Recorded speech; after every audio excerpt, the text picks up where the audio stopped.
안녕하세요. 반갑습니다. 우리 지역 기업과 청년들의 희망을 잇습니다. 희망이음 프로젝트. 오늘은요, 우리 지역 청년 희망이음 기업으로 선정되셔서 산업통상자원부 장관상을 받으신 우리 에코비오스 조황희 대표님을 만나 뵙겠습니다. 와! 반갑습니다. 조황희입니다. 네.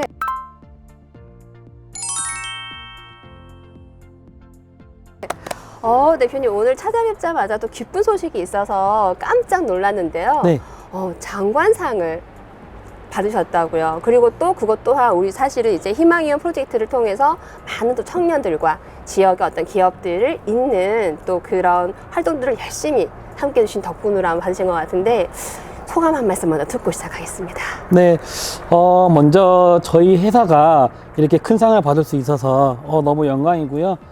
저희가 처음에 제가 창업을 하면서 이제 기획을 했던 게 우리 청년들이 위주로 돼서 정말 글로벌한 기업을 만들자는 게 제 목표였는데 그거를 제가 잘 실천했던 것 같습니다. 아직까지 갈 길은 더 많지만 어떻게 됐든 간에 지금까지의 저의 공로를 이렇게 또 높게 사주셔서 또 아마 열심히 함께 해주셨잖아요. 더 열심히라는 아마 의미에서 주신 것 같고요. 또 저도 그만큼 더 우리 지역사회에 더 환원하고 또 글로벌한 기업으로 성장할 수 있도록 노력하도록 하겠습니다. 아우, 네, 감사합니다. 와, 이런 걸 또 우리가 흔히 모범 답안이라고 하지 않나 라는 생각이 드는데, 사실은 장관상이나 이런 표창이 저희 희망이음 프로젝트를 통해서 많은 이제 지역의 기업들과 또 청년들의 희망을 잇는 그런 역할을 해주신 것도 있으시겠지만, 또 기업 자체가 가지고 있는 어떤 탄탄함, 전도 유망함 또 있었을 거라 판단이 됩니다. 우리 에코비오스 어떤 기업인가요, 대표님? 저희 회사는 천연물을 가지고 유용물질을 이용을 해서 이제 신약이라든지 조금 무거운 소재가 아니라 우리 일반 국민들이 모두가 이렇게 즐길 수 있는 건강한 가치를 만드는 천연물 제조 회사고요. 가장 큰 특징은 저희는 이 발효라는 공법을 통해서 기능성 소재 및 제품을 만들고 있는 회사입니다. 그러면 사실은 이제 이 버섯이라는 재료를 통해서 발효를 해가지고 이제 식품을 만드시는데, 네. 일반적인 그런 버섯 음료, 발효 음료랑 어떤 차이점이 있다고 볼 수 있을까요, 대표님? 실질적으로 버섯이 몸에 좋다는 건 누구나 다 아실 거고요.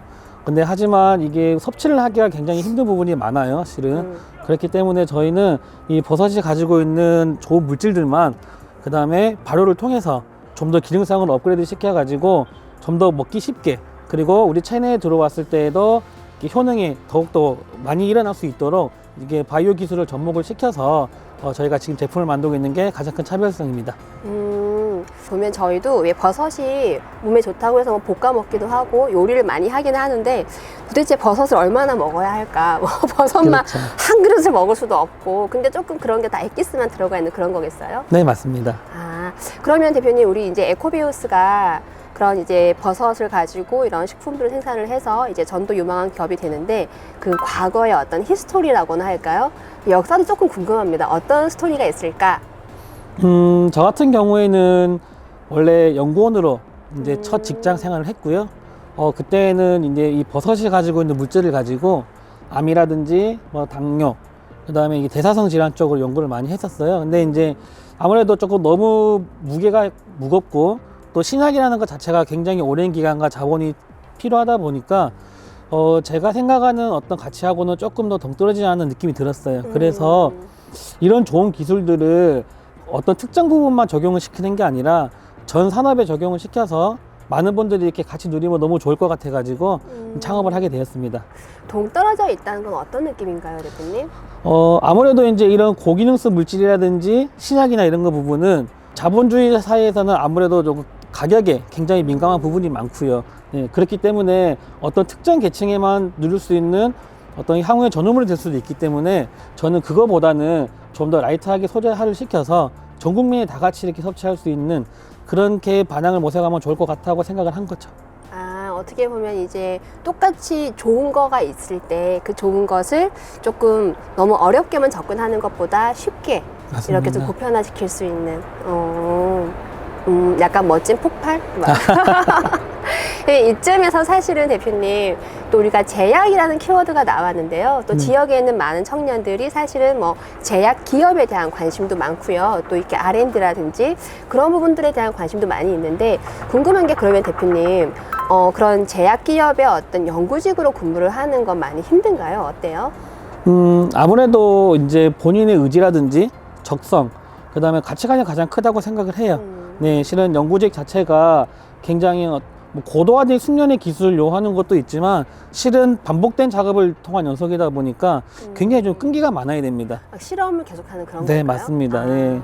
그리고 새로운 결과를 도출하기 위해서 이렇게 우리가 실험을 실패가 되더라도 다시 한번 원인을 파악하고 좀 더 개선해야 되는 의지도 많아야 되기 때문에 그래서 아마 제가 봤을 때는 본인의 의지가 가장 크지 않을까. 네, 전문성은 어차피 이제 우리가 일을 배워가면서 숙달만 하면 되는 거지만 아무래도 본인의 의지가 가장 크게 작용하지 않을까라고 저는 생각을 하고 있습니다.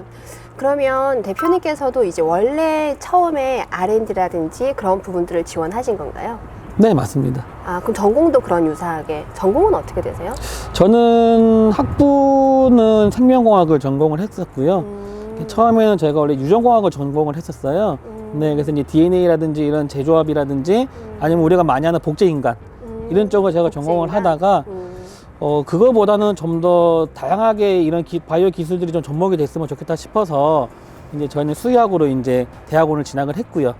그래서 저희는 단순히 이제 인간의 어떤 그 제약이라든지 식품만이 아니라 앞으로 식량 산업까지도 제가 조금 책임을 지고 싶어서 저희 수의학으로 좀 전공을 바꾸게 되었습니다. 되게 뭐랄까 이런 생각이 들었었거든요. 요즘 많은 청년들이 전공을 선택할 때 사실 이제 향후에 저희가 취업을 감안을 하고 전공을 선택하기 때문에 방금 말씀하셨던 생명공학이라든지 약간 조금 순수학문이라고 할 수 있는 제가 잘 맞나요? 네. 네. 조금 약간 이제 다들 막 컴퓨터 공학과 막 이런 데는 엄청 막 쏠림 현상이 있고 그리고 이제 뭔가 조금 순수 쪽으로 미생물이라든지 뭐 이런 쪽으로 가면 조금 이제 취업이 안 되면 어떡하지? 이런 고민들을 많이 하는 것 같은데 조금 좀 더 다양할 수 있겠네요, 대표님. 그죠? 그런 전공을 그렇게 시작한다 하더라도. 그렇죠. 그리고 초창기에는 이쪽 바이오 업계가 굉장히 조금 이렇게 급여 수준도 좀 낮았고 대우가 좀 그렇게 좋지가 않았어요, 실은. 그래서 좀 기피하는 학문 중에 하나였고 그다음에 시간이 오래 걸리는 단점이 있다 보니까 굉장히 많이 지쳐서 이직률이 좀 큰 업종 중에 하나죠, 실은. 네, 근데 지금은 이제 우리 수명이 늘어나다 보니까 지금 전 세계적으로도 바이오 기술이 굉장히 촉망을 받고 있고요. 그리고 아마 인류의 역사가 끝나지 않는 한은 바이오 기술은 더욱더 커질 거라 예상을 하고 있기 때문에 실질적으로 지금 그리고 우리 연구원들이라든지 이쪽 바이오 계통 쪽은 처우라든지 대우가 굉장히 지금 많이 좋아지고 있습니다, 실은. 네, 그래서 그쪽 관련을 하시고 있는 우리 학생분들이나 아니면 또 진학을 꿈꾸고 있는 어떤 그런 분들한테는 저는 바이오 쪽으로가 앞으로 미래 생명과학 쪽이 굉장히 큰 이슈가 될 거기 때문에 예전처럼 생각하지 마시고 자신감 있게 한번 도전하셨으면 좋겠다고 저는 생각하고 있습니다. 그리고 지금 재학하시는 분들도 조금 더 이렇게 다양하게 응용될 수 있다는 부분을 생각하신다면 그죠? 좀 더 이렇게 가능성이 폭넓어지지 않을까. 맞습니다. 그리고 바이오라고 하면은 구체적으로 제약이 있을 수 있고 식품공학 이런 것도 되나요? 그리고 또 어떤 게 있나요, 대표님? 일단 뭐 바이오라고 하면은 굉장히 넓은 의미죠. 우리가 일단은 먹고 사는 식품부터 건강식품, 그 다음에 제약, 그 다음에 좀 더 폭넓게 보자면 이제 우리가 앞으로 살아가는 뭐 미생물적인 어떤 질환들, 그 다음에 지금 코로나19에 대한 그 바이러스에 대한 질환, 이게 다 바이오 기술이기 때문에 정말 접목하기에는 무궁무진하다고 저는 생각을 하고 있어요. 그러면 내가 이제 그렇게 조금 순수학문적으로 전공을 했다 하더라도 관심 분야를 어디로 가지고 있냐에 따라서 이제 훨씬 더 이렇게 전문화하기 나름이다. 맞습니다. 라고 봐도 될까요? 네, 맞습니다. 우리 대표님처럼 이제 그 연구원에서 창업을 하실 수도 있고, 그리고 창업을 하셔서 그 몇 년 사이에 이제 스타트업에서 이렇게 촉망받는 중소기업으로까지 성장할 수도 있고, 조금 다양한 길이 있다라는 생각이 듭니다. 네.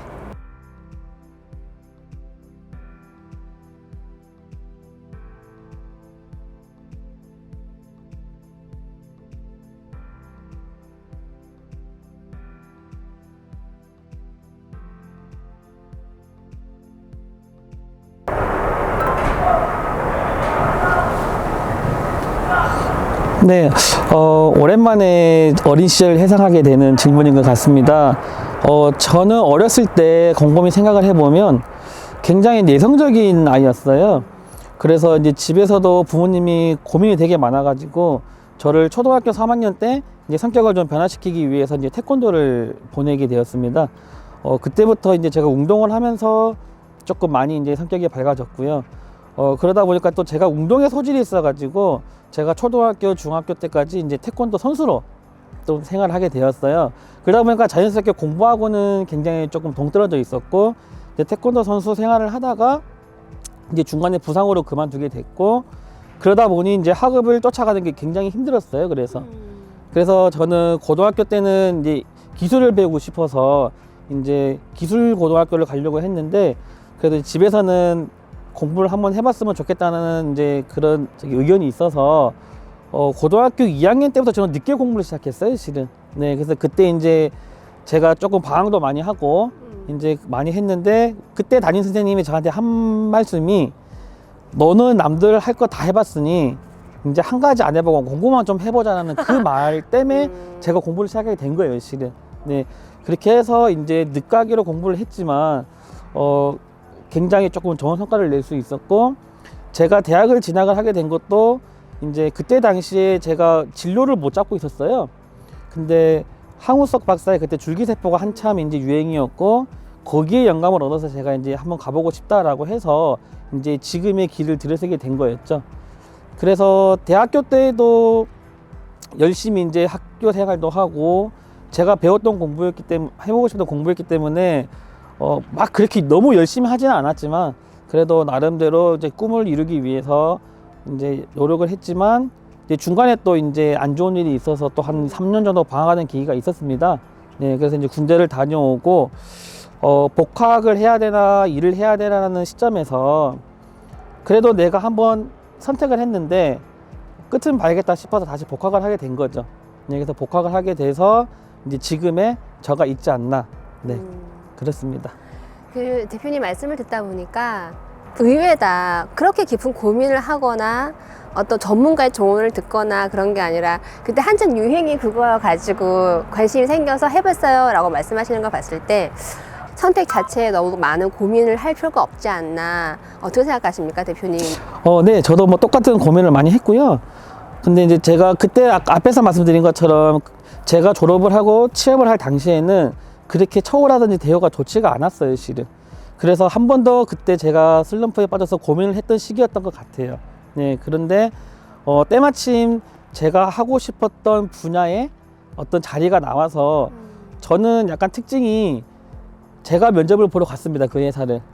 면접을 보러 가서 그때 대표님의 면접 중에 기억에 남는 게, 당신은 우리 회사에서 최고의 목표는 뭐냐고 저한테 얘기를 했을 때, 저는 가감없이 저는 이 회사의 대표가 되려고 왔습니다라고 저는 대답을 했거든요.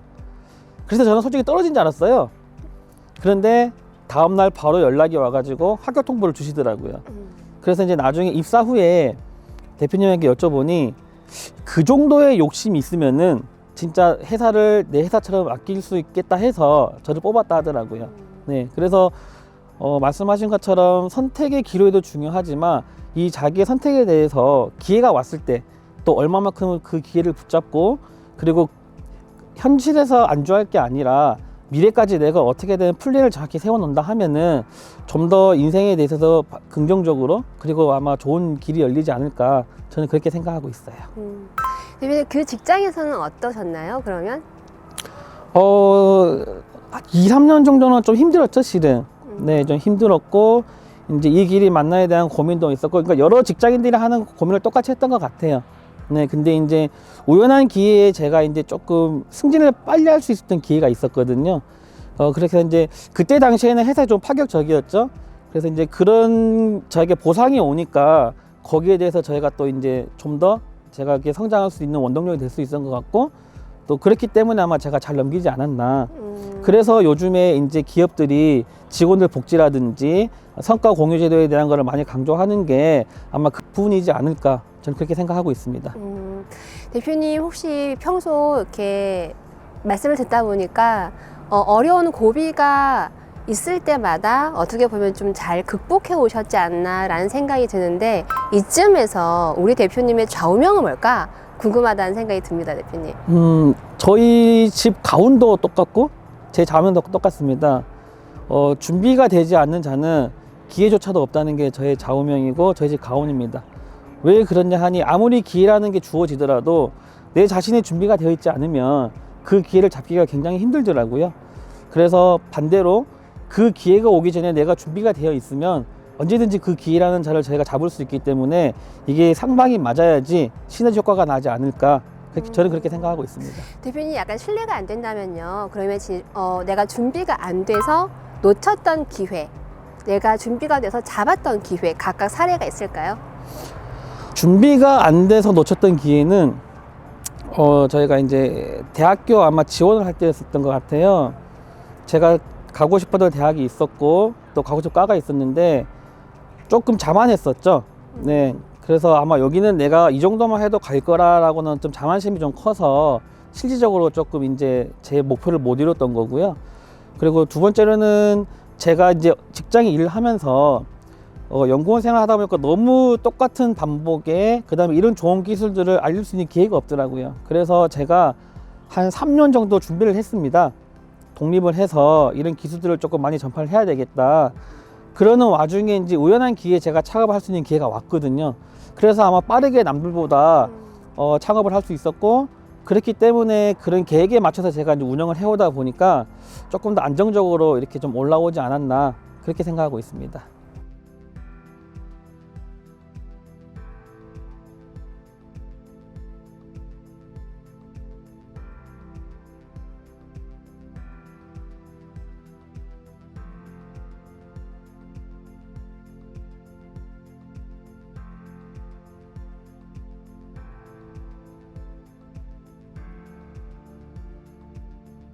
네, 짜잔! 자리를 또 옮겨서 한번 말을 이어가 보도록 하겠습니다. 이야기를 이어가 볼 텐데, 에코비어스 하면 대표님 또 우리가 실리콘밸리 진출을 또 이야기를 안 할 수가 없잖아요. 아, 네. 네, 그 좀 이야기 좀 해주세요, 대표님. 어떻게 된 건가요?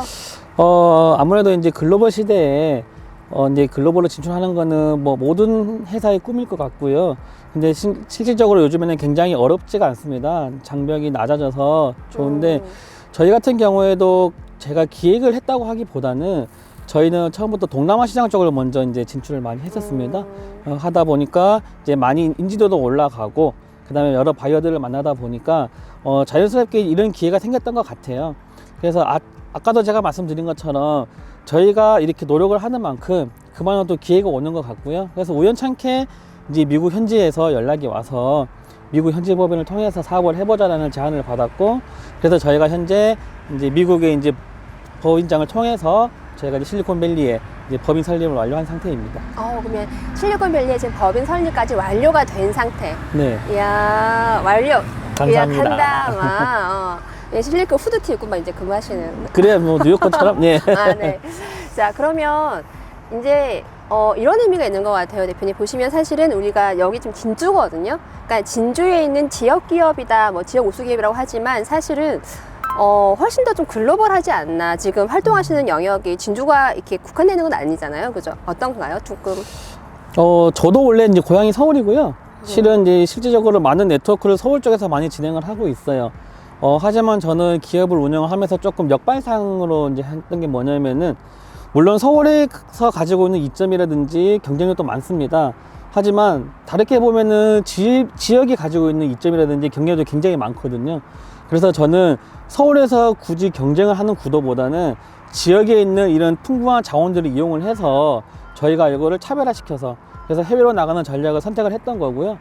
실질적으로 이제 인재들을 모집하는 경우에도 서울에서는 이제 아무래도 좀 다듬어지고 굉장히 치열한 경쟁에서 살다 보니까 그 우리 학생들 같은 경우에도 굉장히 어떤 뭐 지식 수준이라든지 준비된 성은 많은데 실질적으로 기업에서 원하는 어떤 인재상이라든지 아니면 그에 대한 좀 다양함은 조금 부족한 것 같더라고요. 그래서 저희는 아무래도 이제 지역 기반의 청년들을 많이 채용을 하려고 하는 이유가, 일단 저희가 지역에 있으면서 저의 생각을, 저희 회사의 비전을 같이 공유할 수 있는 사람을 이제 저희는 찾고 있는 거고요. 두 번째로는 경쟁 사회에서 구도보다는 조금 더 우리가 경쟁은 덜하지만 본인이 가지고 있는 역량을 좀 더 마음껏 펼칠 수 있는 어떤 기회가 좀 많이 제공을 함으로써 각각 개인이 가지고 있는 어떤 그런 장점들을 끄집어내는 게 또 어떻게 보면 이 대표자들의 목이 아닐까라는 생각을 하고 있습니다. 예, 그래서 저희는 굳이 이제 수도권이라든지 국한되지 않고요. 이렇게 지역 기반으로 해서 성장을 해 나가려고 전략을 그렇게 짜고 있어요. 그러면 사실 우리 지역의 인재들이라 하더라도 내가 취업한 곳은 진주에 있는 지역 기업이지만 사실 내가 활동하는 곳은 서울일 수도 있고 또 뭐 미국일 수도 있고 정말 그럴 수 있겠네요, 대표님. 네, 맞습니다. 저희도 이제 제조라든지 어떤 이런 기반은 이제 우리가 진주에 가지고 있지만 향후 이제 뭐 영업사무소라든지 이제 이런 부분들은 어차피 또 서울로 저희가 진출을 할 거고요. 그러면 거기에 적소적소에 맞는 어쨌든 인재들이 다 파견이 돼야 되는 거기 때문에 그만큼 그 문은 많이 열려 있고 또 어디든지 본인이 원하는 곳에서 근무할 수 있는 어떤 순환 제도도 저희가 생각을 하고 있습니다. 끼워놓고 여쭤볼게요. 네, 솔직히 내가 신입사원으로 입사해도 우리 에코비오스 이사할 수 있습니까? 있습니다. 네, 대표이사 할 수 있습니까? 있습니다. 네. 네. 시원시원한 답변 감사합니다, 대표님. 그러면 이제 이쯤에서 궁금합니다. 인재상 어떻게 하면 에코비오스에서 일할 수 있을까요? 저희는 제가 항상 면접을 볼 때 우리 친구한테 그 얘기를 합니다. 나의 꿈을 공유할 수 있고 그리고 지금 시작한 우리가 조금 할지 모르겠지만 나중에 너의 미래를 생각했을 때 같이 우리가 공유를 하고 그 다음에 우리 에코비오스가 크는 데서 정말 주축이 될 수 있는 그런 의지와 그 다음에 자신감, 그 다음에 도전정신, 저는 그걸 가장 크게 보고 있습니다. 근데 대표님 사실은 도전정신, 자신감 이런 것들을 뭘 보고 판단하시는지를 알아야 저희가 맞춰도 준비를 할 것 같아요. 어떻게 좀 드러낼 수 있나요? 그런 것들을. 한 예로 얼마 전에 제가 굉장히 조금 이렇게 마음에 드는 이제 그 면접 직원이 있었어요. 그런데 이제 그 친구 같은 경우에는 처음에 올 때부터 이제 전공이 틀리니까 굉장히 업무에 대해서 고민을 많이 하고 또 나름 이렇게 생각이 많은 것 같더라고요. 예, 그래서 저는 오케이를 했는데 결국은 이제 본인이 그 직무에 대한 부담감이 좀 컸는지 이제 입사를 이제 안 하겠다고 이제 통보를 받은 적이 있는데 그런 것처럼 저는 일을 함에 있어서는 이렇게 뭐 겁이라고 해야 될까? 그런 거를 전혀 가릴 필요 없이 그냥 도전하고 싶은 어떤 자기 욕구만 있으면은 저는 가능하다고 생각합니다. 대표님 그러면 자기소개서를 보실 때 좀 보시는 주안점이나 면접 보실 때 꼭 하는 질문 그런 게 있을까요? 자기소개서 같은 경우에는 이제 모든 그 기업들이 그랬지만 저도 자기소개서 좀 많이 봐요. 근데 이제 보통 보면은 정말 자기소개서를 내가 생각을 해서 고민해서 쓰신 분이 있고 아니면 정말 약간 상투적으로 우리가 어디서 이렇게 뭐 약간 조금 참조를 한다든지 이제 그런 부분을 제가 좀 많이 보죠. 그러니까 얼마만큼 본인이 의지가 있는지 간절함이 있는지 아니면 자기 PR을 잘했는지 그 부분을 중점적으로 보는 거고요. 면접 때 꼭 하는 질문은 제가 그겁니다.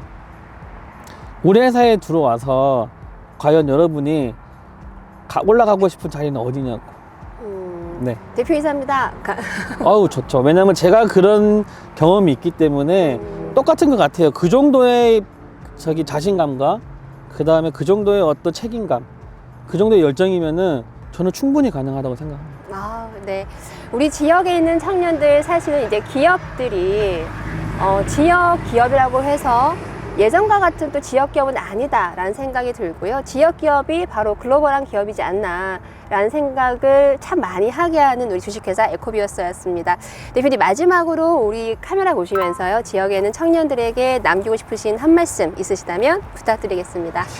네, 많은 청년분들이 정말 열심히 준비하고 또 노력하고 있는 거 알고 있습니다. 그 열정 변하지 마시고 앞에서 말씀드린 것처럼 정말 여러분들이 간절히 원하면은 이루어지는 게 저의 철칙입니다. 그렇게 항상 희망을 가지시고요. 두 번째로는 어떤 회사에 대한 어떤 국한되지 마시고 정말 지방에도 정말 훌륭하고 멋진 기업들이 많습니다. 그래서 그런 기업을 들어가서 오히려 내가 그 회사에서 선점을 해서 내가 이 회사를 키워보겠다는 주인의식을 가지고 지원을 한다 그러면은 좀 더 좋은 결과 그리고 아마 회사에서도 그런 인재들을 굉장히 원할 거기 때문에 항상 희망 가지시고 자신감 잃지 않았으면 좋겠습니다. 마지막으로 우리 경남 청년들 화이팅입니다.